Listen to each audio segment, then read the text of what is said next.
Once it starts entering a bloodstream, तो ये हमारे लिवर में जाता है सबसे पहले, ठीक है। लिवर में जो हमारे रेड ब्लड सेल्स प्रेजेंट होते हैं उनको टारगेट करता है, और उनके अंदर इट स्टार्ट्स लिविंग, उनके अंदर एंटर कर जाता है, उसका पार्ट बन जाता है, और फिर इट स्टार्ट्स मल्टीप्लाइंग, अपना न्यूक्लियस को मल्टीप्लाई करना शुरू करता है। और ये तब तक मल्टीप्लाई करता है जब तक बहुत सारे न्यूक्लियस ना डेवलप हो जाए। Once it is fully develop, तो क्या करता है, उस आरबीसी को जिसके अंदर वो सब अंदर एंटर कर हो गया था, उसको बस्ट करके बाहर निकल जाता है। जब ये बाहर निकल जाएगा तो मतलब क्या होगा, ये ब्लड स्ट्रीम के अंदर पूरा फैल जाएगा, पूरे ब्लड के अंदर फैल जाएगा।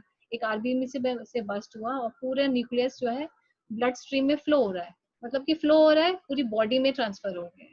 तो अब जो डिसीज है वो पूरी तरह बॉडी के अंदर स्प्रेड हो जाएगी, और सिम्टम्स अच्छे से आने लगेंगे। मलेरिया के सिम्टम्स क्या होते हैं, फीवर, ठीक है, और वो क्या कहते हैं, चिल्स आते हैं, फीवर आता है, ठीक है, एपेटाइट नहीं होता है, पर्सन लूजेस हिज और हर एपेटाइट, तो ये सारे सिम्टम्स आने लगते हैं। तो जैसे ही ये इनिशियली एंटर करता है तब सिम्टम नहीं आते, क्योंकि इट्स जस्ट सिंगल ऑर्गेनिज्म। तो जब वो मल्टीप्लाई करता है तब एक्चुअल सिम्टम्स आते हैं बीमारी के, ठीक है ना। Here your immune system becomes active, अब आपका इम्यून सिस्टम को एक्टिव होना पड़ता है इसमें। तो कई लोग होते हैं जो इस ऑर्गेनिज्म को भी फाइट कर सकते हैं, पर ये प्रोटोजोन है, इसको फाइट करना थोड़ा मुश्किल होता है। हमारा इम्यून सिस्टम बैक्टीरिया वायरसेस के लिए ज्यादा इफेक्टिव, ठीक है। This is about multiple fission. Next हमारा फ्रेगमेंटेशन बता दिया था, नेक्स्ट रीजनरेशन से स्टार्ट करना है हमें। रीजनरेशन सिंपली मीन्स रीजनरेशन, दोबारा बनना, राइट। किसी भी बॉडी के पार्ट का दोबारा डेवलप होना, that will be called regeneration. Regeneration is seen in lower animals like planaria, planaria एक लोअर एनिमल है, and it is also seen in some higher animals also like lizards, lizards में भी होता है। You might have seen lizards का जो tail cut हो जाता है, that can be developed, right. तो वो भी रीजनरेशन शो करते हैं। एक और ऑर्गेनिज्म होता है जो रीजनरेशन शो करता है, वो होता है स्टारफिश, राइट। स्टारफिश जो होती है, इट हैज गॉट दोज क्या कहते हैं उन्हें, बहुत सारे आर्म्स होते हैं उसके, राइट। तो वो सारे आर्म्स जो होते हैं, तो अगर इन जस्ट वो डिफेंस के टाइम में, जब स्टारफिश पानी के अंदर है, उस पर कोई आ गया है, उस पर कुछ शिकार करने के लिए आ जाता है, तो वो जो स्टारफिश होती है अपने आर्म को डिटैच कर सकती है। किस लिए डिटैच कर रही है, वहां से एस्केप करने के लिए। सपोज उसके आर्म के ऊपर उस पर्टिकुलर ऑर्गेनिज्म ने अटैक किया है, तो वो क्या करेगी, उस आर्म को अपनी बॉडी से डिटैच कर देगी, जिससे कि वो क्या जाए, so that it can escape from there, क्योंकि जिससे वो जा सके वहां से, अपनी जान बचा सके, राइट। तो वो अपने डिफेंस में स्टारफिश अपने बॉडी पार्ट को डिटैच कर सकती है, that is the speciality of the starfish. और उसके बाद वो आर्म को रीजनरेट कर सकती है। तो जो कुछ ऑर्गेनिजम्स हैं जो अपने बॉडी पार्ट को डिटैच कर सकते हैं, इंटेंशनली डिटैच करते हैं, जिससे कि वो अपना डिफेंस कर सके। प्लेनेरिया ऐसा नहीं है। Lizards and starfish are some of the examples which cut off their body parts intentionally as part of their defense mechanism.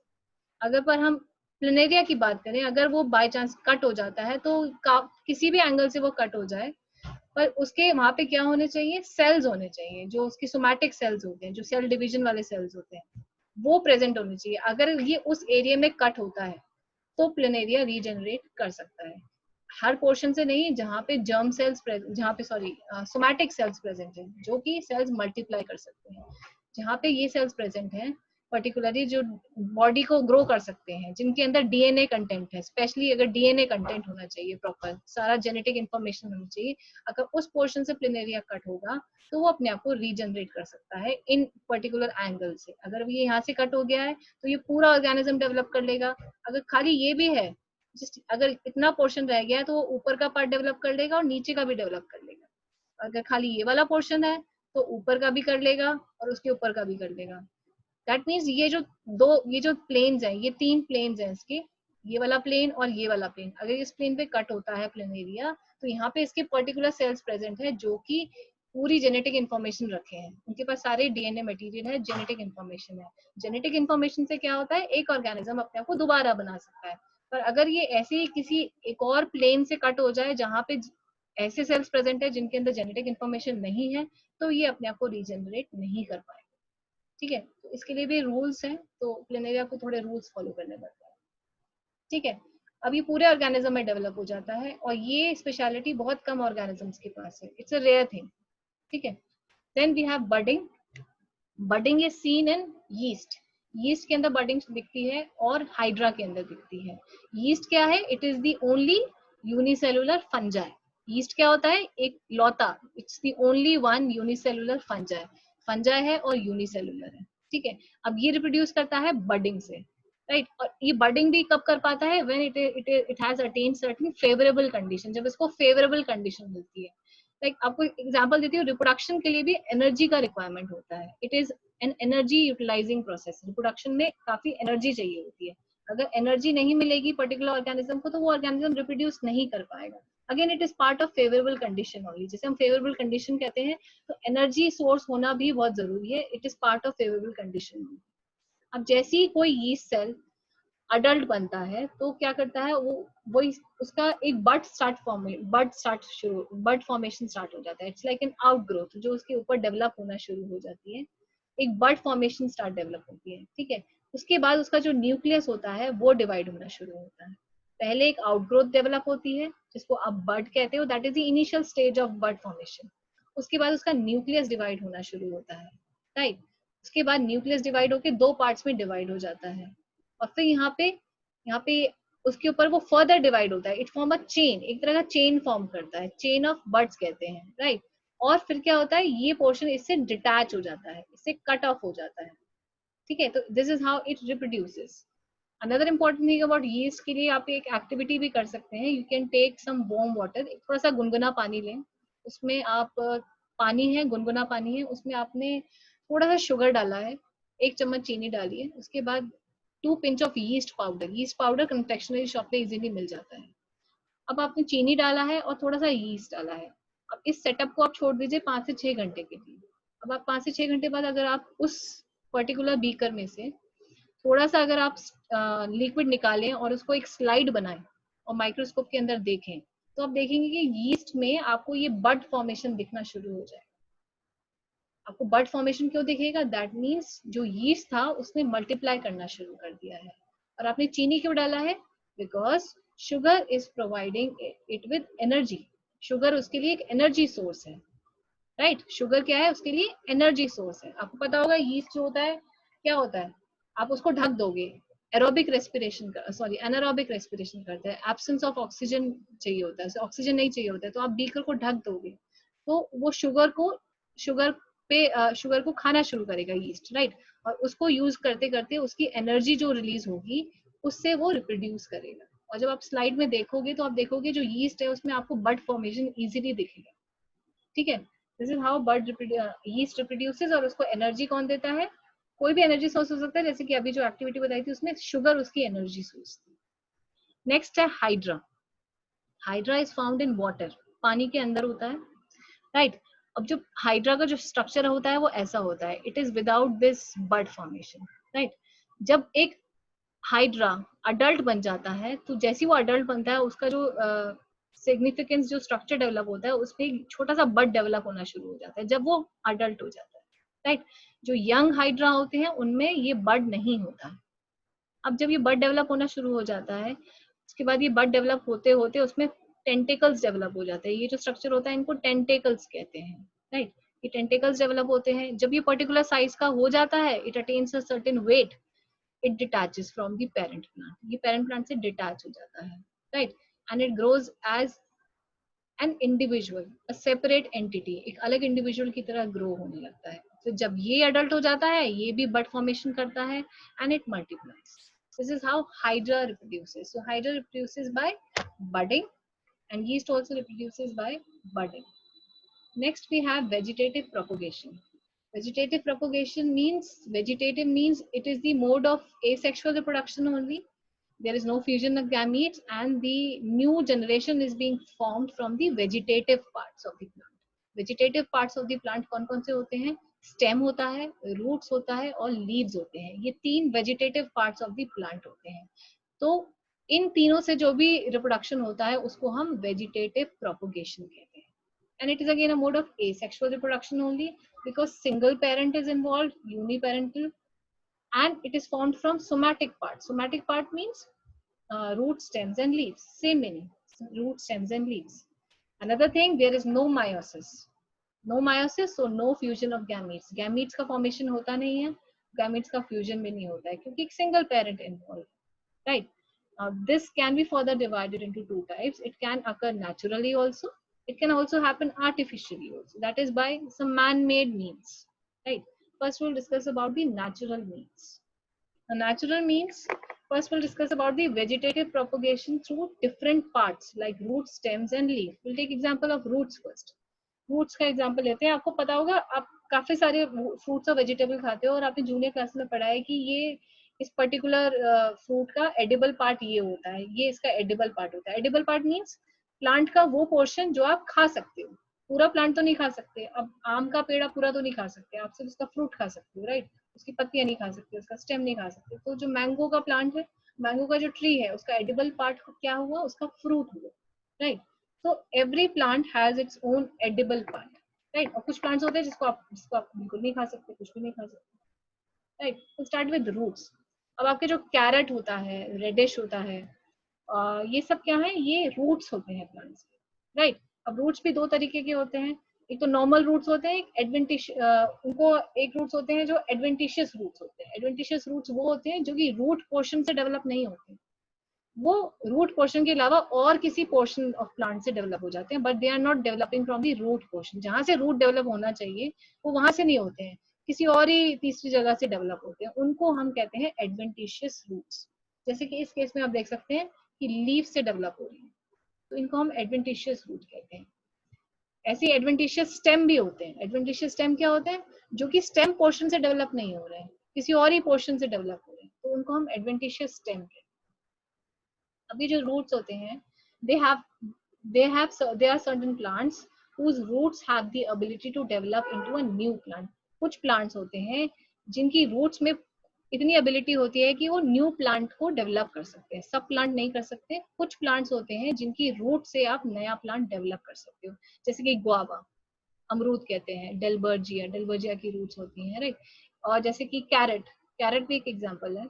Reddish, मूली, वो भी एक एग्जांपल है. उनके आप रूट पोर्शन से ही पूरे प्लांट को डेवलप कर सकते हैं, right. Then we have underground stem. Underground stem को हम कहते हैं राइजोम, जो कि हॉरिजॉन्टली ग्रो करती है. जो अंडरग्राउंड स्टेम हॉरिजॉन्टली ग्रो करती है उसको हम राइजोम कहते हैं. एक तरह की अंडरग्राउंड स्टेम फॉर्म्स भी होती है, बल्ब्स भी होते हैं. बल्ब का एग्जांपल है अनियन. अनियन का जो पोर्शन आप खाते हो, जो एडिबल पार्ट है, वो एक्चुअली बल्ब पोर्शन है, राइट. स्टेम ट्यूबियर, जैसे कि जो पोटैटो होती है, पोटैटो जो आप खाते हो, आलू जो खाते हो, वो क्या है, वो स्टेम है. कौन सा पोर्शन है प्लांट का, स्टेम है. नाउ इन सब में कॉमन चीज क्या है, ये वो पोर्शन है प्लांट के जो कि फूड स्टोर करते हैं. एक्चुअली हमें प्लांट से क्या चाहिए होता है, फ्रूट्स और वेजिटेबल से हमें क्या चाहिए होता है, विटामिन और मिनरल्स चाहिए होते हैं, स्टार्च चाहिए होता है, तो ये सब न्यूट्रिएंट्स चाहिए होते हैं. तो हम प्लांट का वही पोर्शन खाते हैं जिसके अंदर न्यूट्रिएंट्स होते हैं, राइट. हम ऐसे नहीं खाते, वही पोर्शन खाते हैं जिसके अंदर न्यूट्रिएंट्स होते हैं. तो कुछ प्लांट्स हैं जिनके राइजोम के अंदर फूड स्टोर होता है, कुछ प्लांट्स हैं जिनके कॉम्ब्स पे फूड स्टोर होता है. ऐसे ही कुछ प्लांट्स हैं जिनके बल्ब के अंदर फूड स्टोर होता है, तो कुछ स्टेम है जिनके अंदर फूड स्टोर होता है, राइट. जैसे कि पोटैटो एक स्टेम है, राइट. जो आप खाते हो इट्स एक्चुअली अ स्टेम, और उसके अंदर क्या है, it has lot of carbohydrates, starch होता है, शुगर भी होता है, which is providing you with nutrients and energy, right. अब कैसे डेवलप होता है, let's take an example of potato here. Now this is potato. This you can see that if you will put potato in some damp place, आप potato को एक डैम्प place पे रख दो जहाँ पे थोड़ा सा मॉइस्चर है और टेम्परेचर काफी हाई है, तो क्या होगा, उसमें से ये एरिया जो होता है, इसको हम वो कहते हैं, आई रीजन कहते हैं, राइट. ये आपने देखा होगा, ये आई रीजन होता है पोटैटो में. नहीं देखा तो आज ही देखना. अब अगर एक आलू को बहुत दिन तक ना बनाओ, इट्स बीन 15 to 20 days, आपने एक आलू को नहीं बनाया है, ठीक है, उसके अंदर क्या होगा, इस आई रीजन में क्या होगा, you will see the bud starts developing. वहां पे बड डेवलप स्टार्ट होना शुरू हो जाएगा अपने आप ही. आप उसको किसी सॉइल में नहीं, आपने you have not put it into any soil, आप उसको कोई पानी भी नहीं दे रहे हो, आप उसको सिर्फ एक डैम्प प्लेस पे रख रहे हो. जैसे कि आजकल जो टेम्परेचर है वो बिल्कुल परफेक्ट है इसके लिए, मॉइस्चर होता है और टेम्परेचर काफी हाई है. तो इस पोर्शन में, इस वेदर में बहुत सारी चीजें स्प्राउट हो जाती हैं, अपने आप स्प्राउट हो जाती है. आलू को 15 दिन ना बना, वो अपने आप स्प्राउट होना शुरू हो जाता है. स्प्राउट मतलब उसके अंदर से ये स्टेम फॉर्मेशन शुरू हो जाता है, न्यू शूट स्टार्ट डेवलपिंग. और अगर आप इस शूट को डिटैच करोगे जब उसमें रूट्स डेवलप हो जाते हैं, और इसको अगर आप सॉइल के अंदर पुट कर दोगे, then it will develop into a new plant, that means आपने स्टेम में से, पोटैटो एक स्टेम है, स्टेम पोर्शन में से आपने नया प्लांट डेवलप कर दिया, and this is known as stem tuber, this is known as stem tuber, right. Then we have under leaves also, बहुत सारी लीव्स होती हैं जो कि रिप्रोड्यूस कर सकती हैं, नया प्लांट डेवलप कर सकती है। We have bryophyllum as an example. Bryophyllum का स्ट्रक्चर ऐसा होता है, you can see this notches, एक नॉचेस रीजन होता है उसका, कुछ कुछ ऐसा। Suppose this is a leaf, तो ये जो लीफ होती है उसमें ये नॉचेस प्रेजेंट होते हैं, तो ये जो रीजन है इसको हम क्या कहते हैं, नॉच रीजन कहते हैं। ये जो रीजन है इसको हम नॉच कहते हैं, ये जो रीजन है इसको नॉच कहते हैं। अब इन नॉच रीजन्स में क्या डेवलप हो जाते हैं, बड्स डेवलप हो जाते हैं। जब एक प्लांट मैच्योर हो जाता है तो वहां पे ये बड फॉर्मेशन स्टार्ट हो जाती है, और वो बड अल्टीमेटली क्या डेवलप कर देता है, रूट्स और शूट्स बना देता है। और जब वो रूट्स और शूट्स बना देता है तो वो प्लांट से डिटैच हो जाता है और वो नीचे सॉइल पे गिर जाता है। और जब वो नीचे सॉइल में गिरता है, उसको थोड़ा पानी मिलता है, सॉइल मिल गया है, it will develop into a new plant. This is how bryophyllum reproduces by its leaves. वो अपनी लीव से ही रिप्रोड्यूस करता है, right. And this is a mode of asexual reproduction only. Okay, now I have already told you about stem tuber, ये मैंने आपको बता दिया। Then we have example of rhizome also. Rhizome क्या होता है, जो भी अंडरग्राउंड स्टेम हॉरिजॉन्टली ग्रो होती है उसको हम राइजोम कहते हैं, राइट। तो ये जिंजर इसका एग्जांपल है, क्योंकि आपने देखा होगा जिंजर जो है हॉरिजॉन्टली होता है, आप खरीदते हो तभी वो हॉरिजॉन्टली शेप में ही होता है, आपने देखा होगा horizontal, it is always horizontal in shape, ठीक है। तो वो क्या है, इट इज अ राइजोम। और अगर आप अदरक को, you are not putting in refrigerator, refrigerator में नहीं रख रहे हो, अगर आप, ये जो वेदर है ये परफेक्ट है स्प्राउटिंग के लिए, इस वेदर में ये सारी चीजें अपने आप ही स्प्राउट हो जाती है, क्योंकि मॉइस्चर भी है और टेम्परेचर भी काफी हाई है। तो आप अदरक को बाहर रख दो, फ्रिज के बाहर रख दो 15 से 20 दिन, जस्ट डू दिस एक्सपेरिमेंट। तो क्या होगा, it will start developing into new leaves, इसमें से लीव्स निकलना शुरू हो जाएंगी, छोटे छोटे यहाँ से रूट्स डेवलप होना शुरू हो जाएंगे, that mean it has started sprouting, right. और अगर आप इस प्लांट को यहाँ से रिमूव करोगे और इसको सॉइल में ग्रो करोगे, it will develop into a new plant, right? This is how ginger reproduces, through its rhizome, right? Another thing that we have is another way is by cutting. Cutting is one another way जो कि बहुत common है। रोज की cutting बहुत common है, घर में हम लोग गमले लगाते हैं रोज की कटिंग करते हैं। Another example is sugar cane. Sugar cane, rose. Sugar cane क्या है, it is a seedless plant. Sugar cane अगर आपने कभी खेतों में लगा देखा हो, उसमें कोई फ्लावर नहीं होता है, तो उसमें सीड्स नहीं बनते। जब फ्लावर नहीं है तो सीड्स नहीं है, तो शुगर केन के एज सच कोई सीड्स अवेलेबल नहीं होते हैं मार्केट में। तो शुगर केन ग्रो कैसे करते हैं जब उसके सीड्स नहीं है, it reproduces by its stem, उसके स्टेम से ही ग्रो करते हैं उसको, वो स्टेम से ही न्यू प्लांट में डेवलप हो जाता है, राइट। तो आपको this is the picture showing rose plant. आप रोज प्लांट को भी स्टेम कटिंग से ग्रो कर सकते हो। हालांकि rose has seeds, it has flower and it has seeds also, but another way of growing rose plant is through stem cutting. आप stem cutting से भी ग्रो कर सकते हो। तो आप एक पोर्शन लोगे स्टेम का, but it has to have this bud. आप जो स्टेम लोगे उसके अंदर ये बड होना चाहिए, दैट इज वेरी इंपॉर्टेंट। अगर बड नहीं है स्टेम में, it will not develop into a new plant. तो बड होना चाहिए, और अगर आप उसको ग्रो करोगे, सॉइल में डालोगे, it will develop into a new plant, right. It has to have bud, bud होना बहुत जरूरी है। आप उसको ग्रो करोगे, उसको थोड़ा पानी दोगे, it will develop small shoot system and small root system, and finally it can develop into a new plant, right. Next is layering. Now, layering is done in case of certain plants like jasmine में होता है, रोज में भी करते हैं, grapes में भी करते हैं। तो इसमें स्पेशलिटी क्या है, जो स्टेम होनी चाहिए वो थोड़ी सी फ्लेक्सिबल होनी चाहिए, उन्हीं प्लांट्स में हो सकता है जिनकी स्टेम थोड़ी सी फ्लेक्सिबल हो, राइट। इस प्रोसेस में करते क्या है, you can see this is a jasmine plant, this is the jasmine plant, right. तो क्या करते हैं, जो लोअर मोस्ट ब्रांच होती है, सबसे नीचे वाली ब्रांच होती है, can you C this is the lower most branch, this is the lower most branch, right? And I've already told you कि उन्हीं plants में होता है जिनकी stem थोड़ी सी flexible होती है। Those who are having that brown stem, जिनके पास brown stem होती है, जो bend नहीं होती है, उनमें layering possible नहीं है। Now we'll take only those plants which have flexible stem, like green stem, flexible. So we have taken jasmine है, उसकी lower most branch को आप soil के अंदर insert कर दोगे like this, soil के अंदर कर दोगे, ये भी soil के अंदर कर दोगे, right? और उसको पानी दोगे आप, After about 1 week, you will notice that that stem has started developing roots. वो जो stem है वो अंडरग्राउंड सॉइल के अंदर थोड़े से रूट डेवलप करना शुरू कर देगी, राइट? और उस रूट से न्यू प्लांट डेवलप होना शुरू हो जाएगा, right? Can you see new plant? Lower most branch उसको हमने सॉइल के अंदर कर दिया, उसका रूट सिस्टम डेवलप हो गया और it has develop into a new plant. Similarly the case is here. And once it has developed a proper shoot system and a proper root system, you can cut off this portion. आप इस portion को cut कर सकते हो, यहाँ से इसको cut कर सकते हो, right? That means from one jasmine plant you have developed 3 plants. This is the parent plant and these are the offspring 1 and 2, right? So this is how this is one another way of asexual reproduction, right? Next is grafting. Now grafting is it is first of all it is done in case जहाँ पर ये horticulture ज्यादा करते हैं to get a new variety, ज्यादातर नई variety के लिए, और ये जनरली उन्हीं प्लांट स्पीशीज में हो सकता है जो कि क्लोजली रिलेटेड है, जो एक दूसरे से क्लोजली रिलेटेड है. जैसे कि I have given you example of lemon and orange. Lemon नींबू, ऑरेंज संतरा, ये एक ही फैमिली को बिलोंग करते हैं, एक ही प्लांट फैमिली को बिलोंग करते हैं. That means they are closely related. तो आप इनको अगर कंबाइन करोगे बाय ग्राफ्टिंग तो जो नया फ्रूट आएगा वो इन दोनों का क्या होगा? कॉम्बिनेशन होगा, राइट?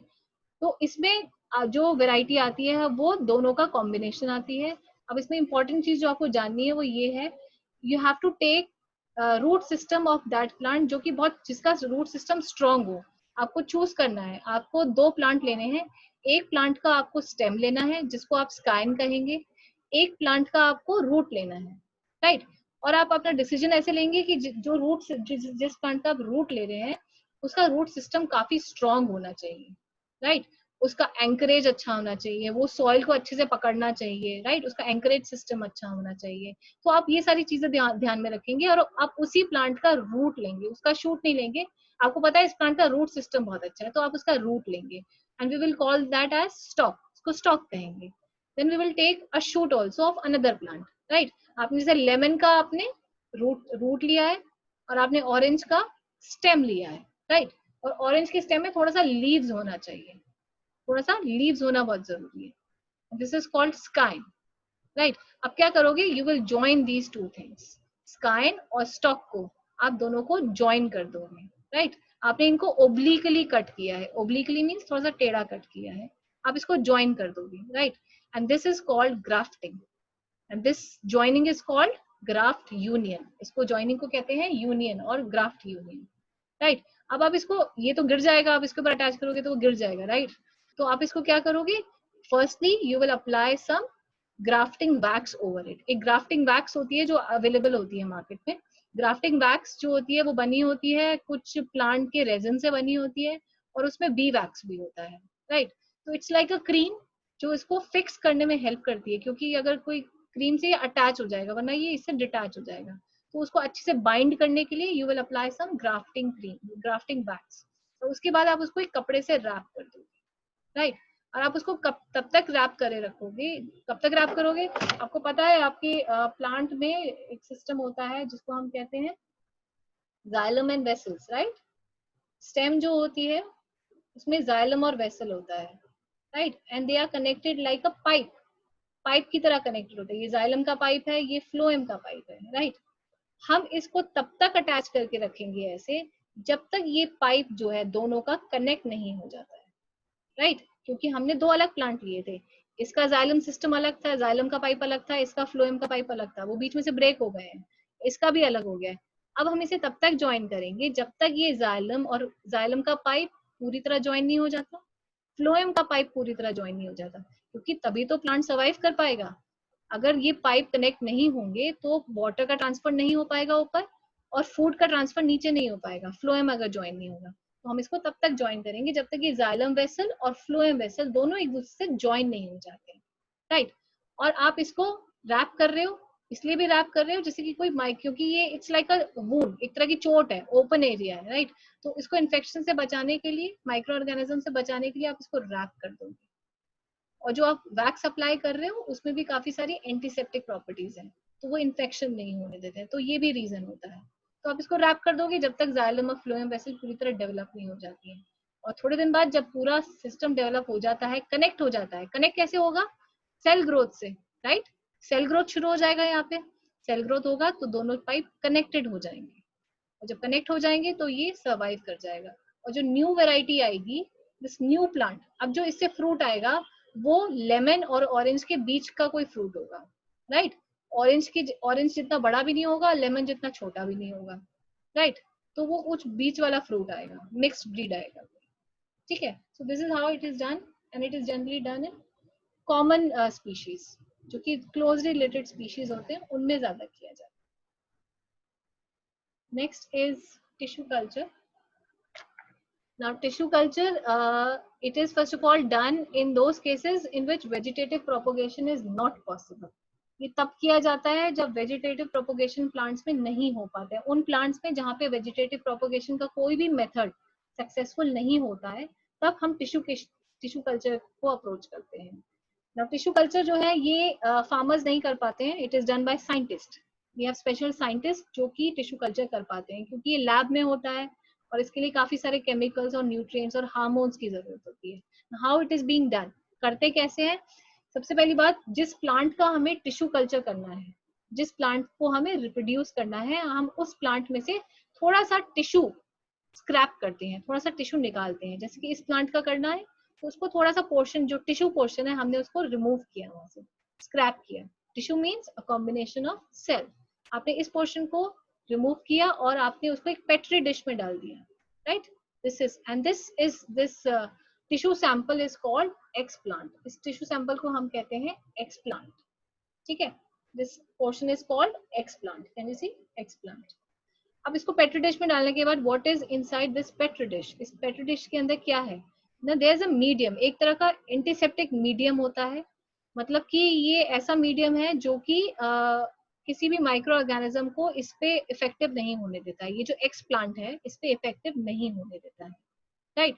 तो एक तरह का सिंथेटिक मीडियम है, केमिकल्स का मीडियम है, और ये एंटीसेप्टिक इन नेचर है, तो माइक्रो ऑर्गेनिजम्स का इफेक्ट नहीं आएगा, राइट? और अब ये इट स्टार्ट्स डेवलपिंग, इसको फेवरेबल कंडीशन मिलती है। जो इस प्लांट को टेम्परेचर चाहिए होता है, वही टेम्परेचर आर्टिफिशियली दिया जाता है लैब में, या पर्टिकुलर कुछ बॉक्सेस होते हैं, उतना ही टेम्परेचर मेंटेन किया जाता है। जो भी इसकी फेवरेबल कंडीशन होती है वो मेंटेन की जाती है, सो दैट इट कैन रिप्रोड्यूस या सेल डिविजन हो सके जिससे। तो अब ये जो एक्स प्लांट है, इट स्टार्ट्स मल्टीप्लाइंग, ये अपना सेल डिविजन शुरू कर देता है, starts multiplying its cells, and it very rapidly multiplies its cells in a very random way. Randomly बहुत सारा एक unorganized mass बना देता है, और इस unorganized mass को हम कहते हैं callus. This is called callus. जब एक्सप्लांट रैंडमली डिवाइड करता है तो जो मास डेवलप होता है, विच इज अ रैंडम मास, उसको हम कैलस कहते हैं, right? Once this callus has developed, और जब ये कैलस डेवलप हो जाता है, उसके बाद we will add certain hormones to it. Plant hormones हमने पढ़े हैं कंट्रोल एंड कोऑर्डिनेशन में, auxin, gibberellins, whatever it is required for this plant. जो भी इस पर्टिकुलर प्लांट के लिए हार्मोन रिक्वायर्ड है, वो हार्मोन इस पेट्री डिश में डाला जाता है। It is all being done artificial, ये सब आर्टिफिशियली, ठीक है? हमने इसके अंदर वो हार्मोन्स डाल दिए। हार्मोन से क्या होगा? उसकी ग्रोथ को बूस्ट अप कर रहे हैं हम, उसकी ग्रोथ को फास्ट करने के लिए हम उसे बूस्ट अप कर रहे हैं, राइट? अब ये क्या होगा? It will start developing into root system and shoot system. उसमें प्लांटलेट डेवलप होना शुरू हो जाएंगे, right? Plantlet means which is having stem also, leaves also and roots also. तो एक तरह का plantlet डेवलप होना शुरू हो जाएगा, right? And it will lead to lot of plantlet. ये तो एक दिख रहा है आपको, पर actually ये जो कैलस है, ये बहुत सारे प्लांटलेट्स डेवलप कर लेगा, around 100 to 200. Can imagine 100 to 200, right? Depending on, आप अपना वेसल भी बढ़ा सकते हो, ऐसा नहीं है पेट्रो डिश में करोगे साइज बढ़ा सकते हो, ठीक है? बहुत सारे प्लांटलेट्स डेवलप कर लेगा। प्लांटलेट्स का मतलब है जिनके अंदर स्टेम है, रूट्स है, लीव्स है। अब उसके बाद क्या करते हैं? इन प्लांटलेट्स को हम लोग ट्रांसफर कर देते हैं सॉइल में, and the process is called transplantation. जैसे ही प्लांटलेट डेवलप हो जाते हैं, आप उसको मॉइस्ट सॉइल में, अब इसमें से निकाल लोगे, कब तक डेवलप करोगे इसमें? अब इसको सॉइल से निकाल लो, मतलब इसमें से निकाल के आप इसको एक्चुअल जो मेन रीजन होता है, सॉइल वाला रीजन, ओपन एरिया, वहां पे फील्ड में जाके इसको आप ग्रो कर दोगे सॉइल के अंदर, and it will reproduce into a new plant. मतलब एक छोटे से कैलस से, छोटे से एक्स प्लांट से आपने अराउंड 100 to 200 प्लांट्स डेवलप कर लिए. That means without seeds, right? So this is done in case of orchids and chrysanthemums. All these are ornamental flowers. अब जो शादियों में एक दूसरे को देते हैं या जो डेकोरेशन के काम आते हैं. So orchids and chrysanthemums, they are developed through tissue culture. Now I can take your doubts. We'll start with spore formation in next class. I can take your doubts. You can raise your hand for your doubts.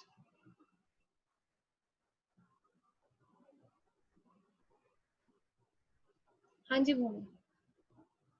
Bhumi any doubt? Ma'am जो हमने potato की breeding करी थी तो उसमें जो आई portion से sprout निकला था, तो अगर हम उसे बिना कट करे उसमें डाल दें गमले में तो क्या वो तब भी ग्रो हो जाएगा, प्लांट बन जाएगा? हाँ और जी, अगर उसको कट ना करें तब भी हो जाएगा और करेंगे तब भी हो जाएगा, है ना? Right.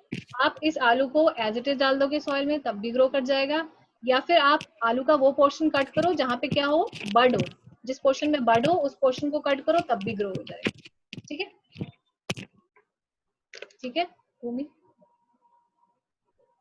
Okay, anybody else is having doubt?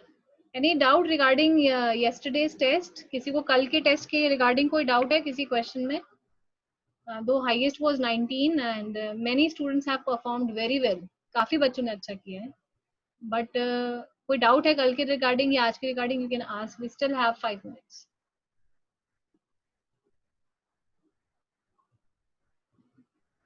No doubt. Nobody is having any doubt.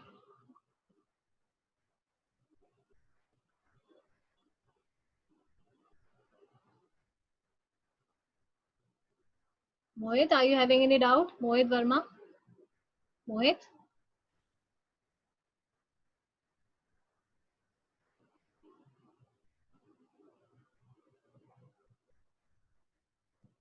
Mohit, you are unmuted. Are you having any doubt? बेटा कोई डाउट है मोहित? सब समझ आया? एक मिनट भूमि, मैं मोहित से बात करूं. 2 मिनट. मोहित, स्पीक समथिंग बच्चा, बोलना चाहिए. ओके, म्यूट है सर. हाँ भूमि बोलो बेटा. भूमि बोलो. मैम जो कल वाला एक क्वेश्चन था ना कि जो फ्लोएम होता है टिश्यू तो वो मतलब वो तो हमने बुक में देखा था कि वो बाई डायरेक्शनल होता है, तो अपवर्ड और डाउनवर्ड ही मूव करता है, मतलब मैंने तो ऑल डायरेक्शन कर दिया था तो वो गलत हो गया था. राइट. और मैंने आपको ये बहुत बार बताया था कि वो अपवर्ड और डाउनवर्ड ही करता है, ऑल डायरेक्शंस में नहीं करता है. नहीं करता. अपवर्ड एंड डाउनवर्ड ही होगा उसका आंसर. ठीक है, ठीक है, ठीक है.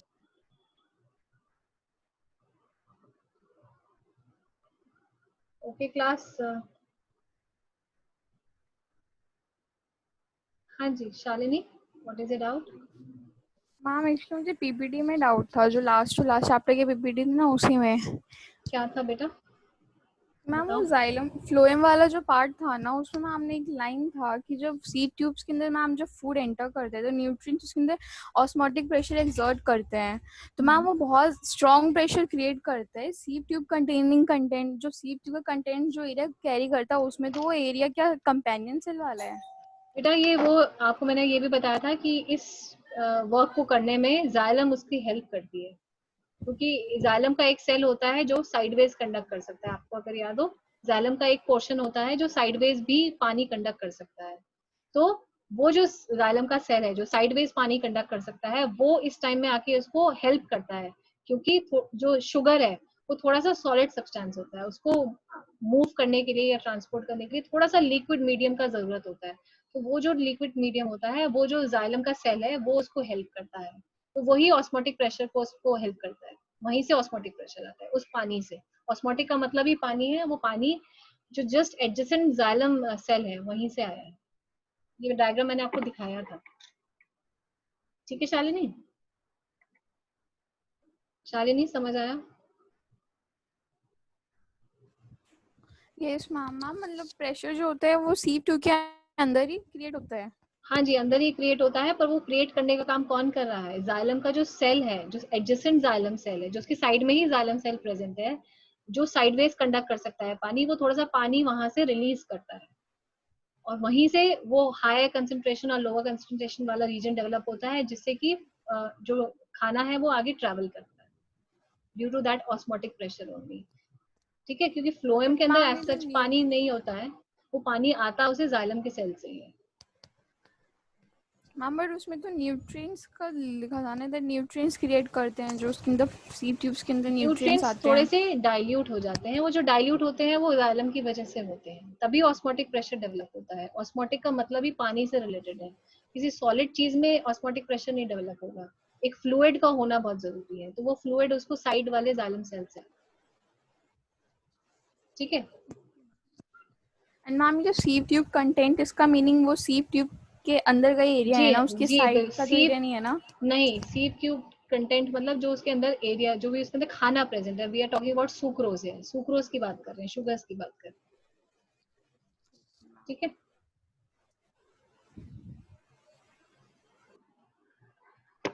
Okay, so the session will end now. We'll start with the next topic in the next class.